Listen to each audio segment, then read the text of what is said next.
Hello and a very warm welcome to a brand new edition of World Panorama with me, Frank Pereira. Over the next half an hour or so, we're going to bring you a 360-degree view of all the happenings from around the world. Let's begin with the latest headlines. US nurse affected by Ebola quarantined in Maryland. Spain reports 3 more cases of infection. Russia's President Vladimir Putin holds talks with his Ukrainian counterpart Petro Poroshenko at ASEM summit in Milan. Pair also meet other key EU leaders. After stepped-up US airstrikes, Islamic State militants now driven out of most parts of Kobani in Syria. UN terms IS a potentially genocidal movement. Turkey fails to get a seat on the United Nations Security Council. 5 non-permanent seats given to Venezuela, Angola, Malaysia, New Zealand and Spain.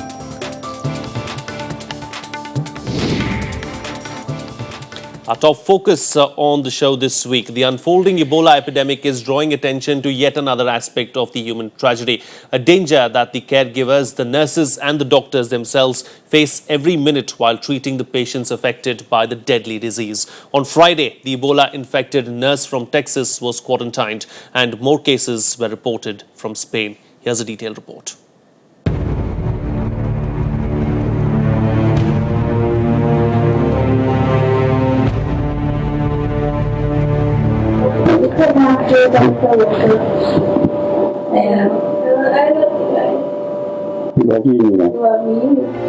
This visibly shaken and teary-eyed patient is Nina Pham. I'm really proud of you. The first Texas nurse to be diagnosed with Ebola after treating a Liberian man at a Dallas hospital. There's no crying. Happy tears are okay. A Texas hospital released this video of Pham, who was herself treating patients till a few weeks back. Pham is now fighting the disease, proving how even the medics are not immune to the risk of contracting the deadly virus, despite wearing full protective gear while treating patients. She's being transferred to an isolation unit at Maryland that has specialized units to handle such infectious diseases. In Spain, 3 more Ebola patients were hospitalized. Spain has been on high alert for the virus since the first case outside Africa was detected in the country. Meanwhile, US lawmakers are considering a travel ban for passengers from the West African nations worst affected by the virus. The US Health Agency conceded there is a need to revise protocols to deal with the spread. Joining me on the show today is Dr. M. Wali, senior physician, or rather former senior physician, Manohar Lohia Hospital. Very good morning and thank you for joining us on the program today. Let's talk about Ebola and what's been happening as far as Ebola is concerned. Doctor, you know, it's not something new. It's been there for several decades now. Yes, that is what it was. Yeah, and it's been there for several decades now. In spite of that, this time around, you know, we've been unable to contain it. What seems to have gone wrong this time around? No, the numbers, number one, and number two, our concern for the localities where it is spreading, they are with very, very meager facilities as far as healthcare concerns are there. It is in the nations who have less financial resources. And the global traveling has been increasing day by day. It's a commercial travel as well as social travel. So people are exposed more. And we need to take precautions because we do not have any treatment for this deadly virus. So there are 2 ways to take precautions. One is the very thorough screening of people coming and traveling from those states of Africa who are infested with the virus. And their viral cases are going on. Ebola is on peak, at its peak, and rather doubling the cases during these 20 to 30 days. This is one way. A second is not to travel those places at all. So these are the 2 ways. And I had been telling right from the beginning is that the medical fraternity who is treating Ebola virus patients is more at danger rather than the common man who comes in contact with the secretions and why do you of the say body. This? Well, because it does not spread by cough droplets or it does not spread by touch like the other viruses. And this is, nature has provided a barrier. But it spreads by semen, it spreads by sweat, by tears, by blood, body secretions like pleural fluid, pericardial fluid, and some other body fluids. Okay. Okay. Now, how do we contain this? I mean, several measures have been taken. The UN has, announced a slew of measures that the medical staff need to take to ensure that it doesn't infect them. But in spite of that, we've seen infections in the US. We've seen infections in Spain where a nurse got infected while she was treating a couple of patients. I will frankly tell you the reason. The very first warning came to India. Our health ministry took steps.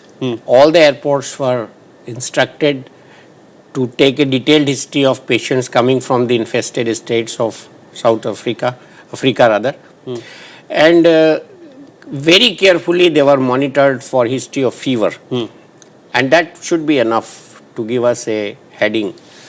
And then the blood tests were done and being done, and then they were released only after the blood reports were negative for Ebola. This was the precaution we have been taking. I have got the information that this patient, Duncan, whose case has been highlighted in the media and American media, and I was abroad one day back, I was seeing the world news. He was seen at one emergency and was just seen as a patient of fever and was sent back home despite there was history that he traveled from Sierra Leone. So this was a major lapse. So this major lapse caused this. Okay. His death. So it's lapses or negligence that have negligence we can't say. You see, it's a lapse or it did not occur to the doctor who was attending him in an emergency room to take a detailed history from where he was traveling. And if he would have been isolated, even then he would have died. But the other nurses and all who attended on him later on might have been protected. Over 8,000 cases reported thus far. 4,500 fatalities thus far as Ebola is concerned. Is it something that we really need to be worried about? We need to be worried about because it has no treatment. Because there are other diseases we are losing our patients every day in larger than this number. But they are different regions. But this Ebola virus should not come to India. Thank God we are far away from those countries where it is there. And number two, we have been very carefully monitoring our passengers who are taking air travel from the African states. No, I'm going to go back to what you said. Thankfully we are far away and it's not happened in India yet. But if there is a case that is reported in India, are we prepared to handle it? How well prepared are we to tackle it? Yes. You see, the first preparation, as you pointed out, is for the preparation of people who are handling these patients. We are very well geared up to have a grade 4 protective facilities in our hospitals who are designated. Like in Delhi, Manohar Lohia Hospital has been designated for taking care of such a patient, God forbid it comes. The patient if patient has got a severe infection, there is a risk. Now we have been warning, and this has been taught, that patient, when Ebola patient dies, that is the point at which it is maximally infective to others. So at that stage, we have to take very thorough precautions for those handling it. They should never come in contact with the patient. This is isolation. I was reading somewhere that, even after a person has passed away due to Ebola, the virus can still spread. Is that true? Well, this is not possible if proper burial or proper fumigation has taken place and then we as a tradition burn the body. So that should sterilize the virus. Okay. Now, I'm going to go back to something that we were talking about earlier, about how this disease has been in existence for at least 4 decades now. 4 decades. 4 decades now. In spite of that, there is still no cure, there is still no treatment that has been brought out for this. Is it because thus far it was looked at mainly as a black man's disease and, people were not really bothered about it, but now suddenly the world has started paying attention because it has gone beyond the shores of West Africa? No, I would not say like that. You see, every disease has been researched. We can say since it was contained, the alarms were small. Now it is spreading, the alarms are larger. That I can say very honestly. Because the treatment was tried, so far there is no treatment for this. Some drugs are being researched now and we are coming very soon for announcing them, or vaccine is also underway for preparation. So it is not that this was ignored, but you see, it was contained in a part of Africa from which it was not coming out. And they probably accepted it as a normal for them. It is for them to accept it for normal. But this year, WHO very strongly felt that those poorly resourceful countries should be looked after. And the first appeal which came from WHO, I had told on your channel also last time, that it was more of a fundraising appeal rather than to, because we can't do anything about this disease. The fundraising appeal means we should have enough gears, enough nursing facilities, enough isolation hospitals at the places where Ebola is affected larger number of populations. All right, we'll have to leave it at that, Dr. Wali. Thank you so much for putting things into welcome. perspective for us and taking us through the threat of Ebola and what it means as far as India is concerned as well. We'll move on now to other world news. The ASEM summit was largely overshadowed by the elusive Russia and Ukraine talks in Milan. But the discussions over the long-running ceasefire dispute in eastern Ukraine are being seen more as a confidence-building measure than an attempt at a lasting solution. Here's more.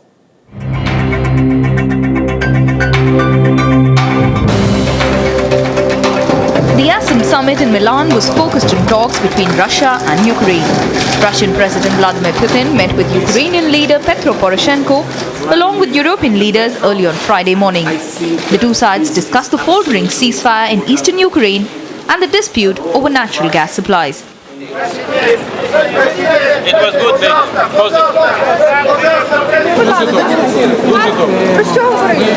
Демонструємо єдність і солідарність з Україною. Я думаю, що це дуже. The Kremlin said serious differences remain, even as it accused some participants of taking a non-flexible approach. European leaders urged Russia to do more to end constant violations of the agreed ceasefire. We have offered to continue our talks, namely in terms of energy. So there will be today here at expert level meetings between Russia, Ukraine and the European Commission. And Vladimir Putin said very clearly that he doesn't want a frozen conflict, he doesn't want a divided Ukraine. But if that's the case, then Russia now needs to take the actions to put in place all that's been agreed, getting Russian troops out of Ukraine, getting heavy weapons out of Ukraine, and respecting all the agreements. Although little progress was made over the ceasefire situation, all parties promised further talks. The European Union insists that sanctions against Russia will remain until Moscow takes action to defuse the crisis. Well, it's time now for a short break, but we'll tell you how Kurdish forces pushed back Islamic State militants from the strategic border town of Kobani on the other side. Stay tuned, we'll be right back.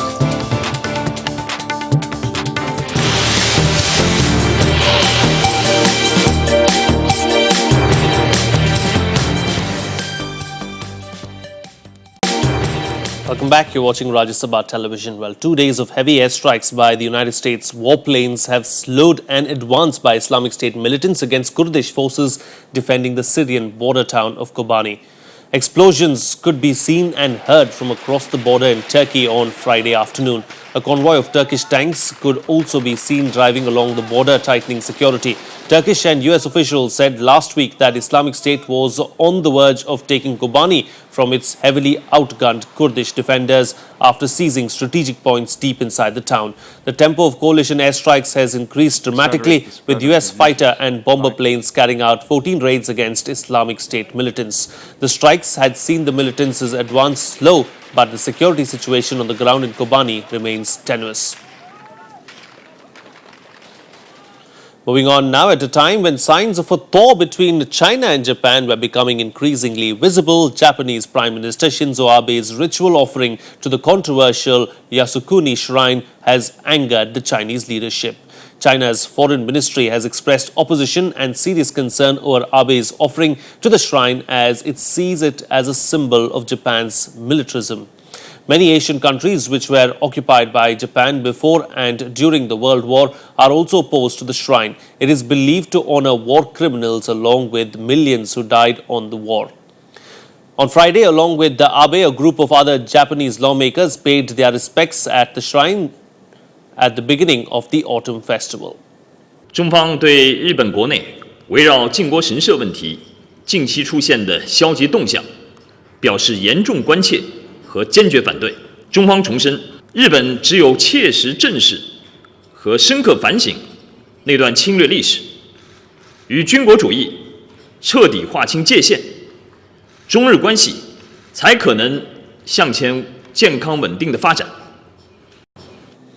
Some more news from Asia now. Dozens of pro-democracy activists continue to occupy a major protest zone in downtown Hong Kong on Saturday, defying riot police who had tried to disperse them with pepper spray and baton charges.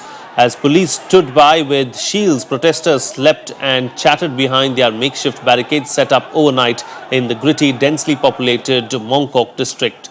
Demonstrators broke through multiple police lines using umbrellas as a shield from pepper spray at a major traffic intersection in the early hours.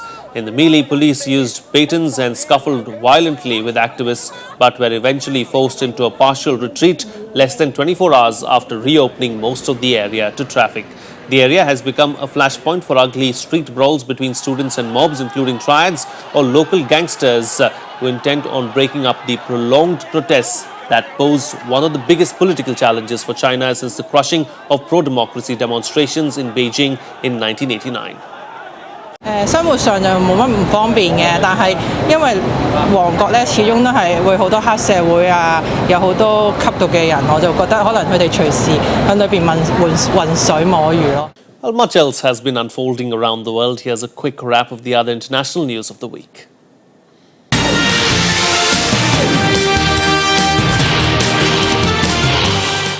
Turkey failed to get a seat on the United Nations Security Council after member states voted on Thursday.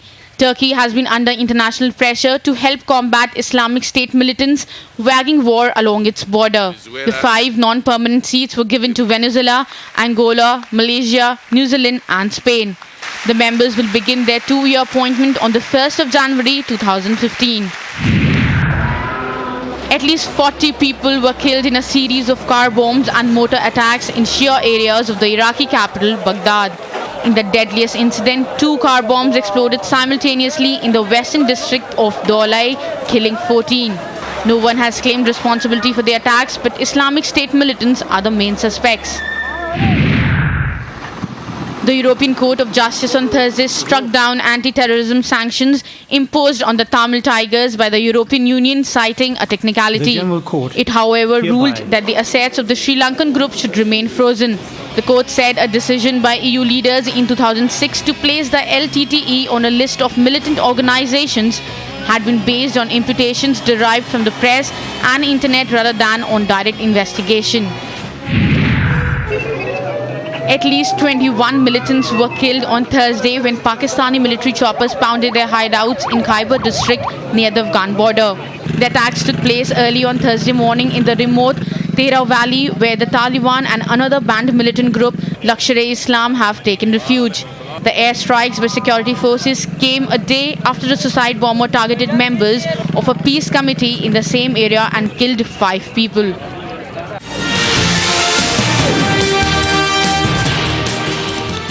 Well, let's shift focus now and bring you up to date with all the sports news from around the world in our sports wrap.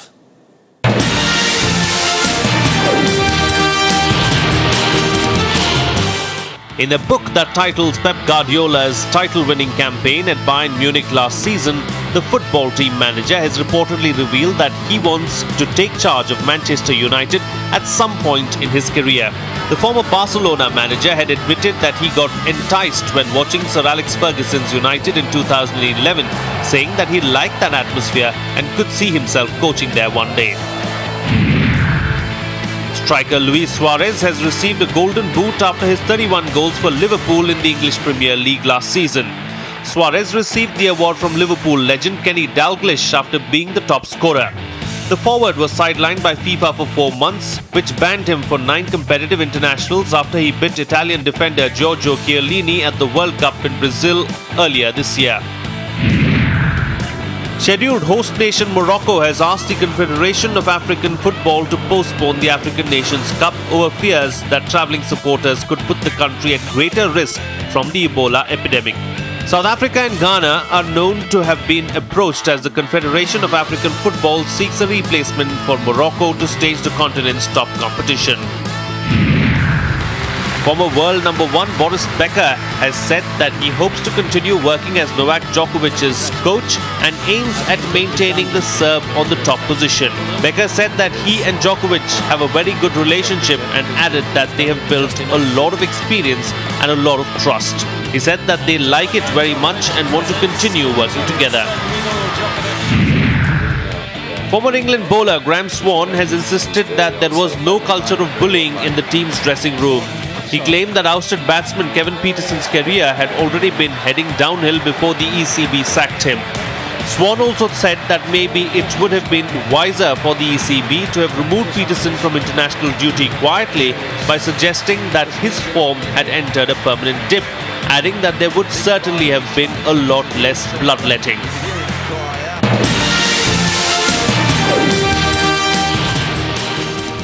Moving on, now let's take a look at what's creating a buzz in the world of show business. Here's our entertainment wrap.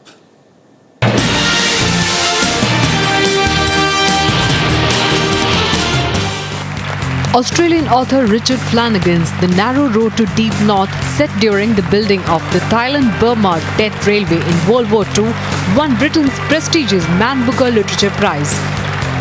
Flanagan's sixth novel beat a strong shortlist of 6 books that for the first time under a rule of change included works by 2 Americans.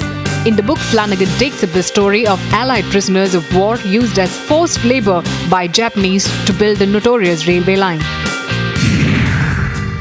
A star-studded red carpet even brought Brad Pitt and Shia LaBeouf to the world premiere of director David Ayer's Fury in the museum in Washington. Joining Pitt in the tank are actors Michael Pena and Logan Lerman, who all underwent an intensive military boot camp to research and bond. Why are you here? He kills you, or you kill him. I need you to perform.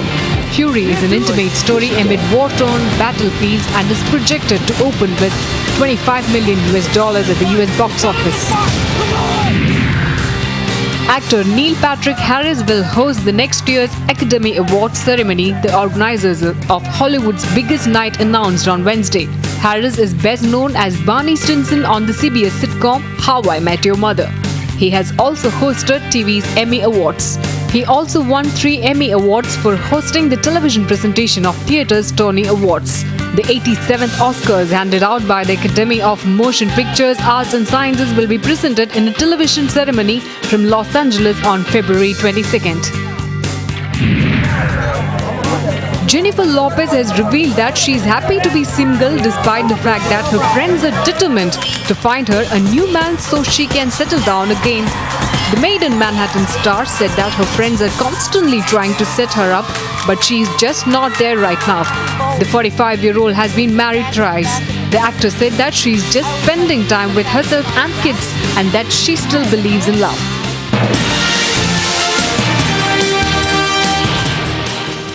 Finally, hundreds of balloons rose into the air during the final weekend of the Albuquerque International Balloon Festival. More than 600 balloons participated in the event at New Mexico in the United States.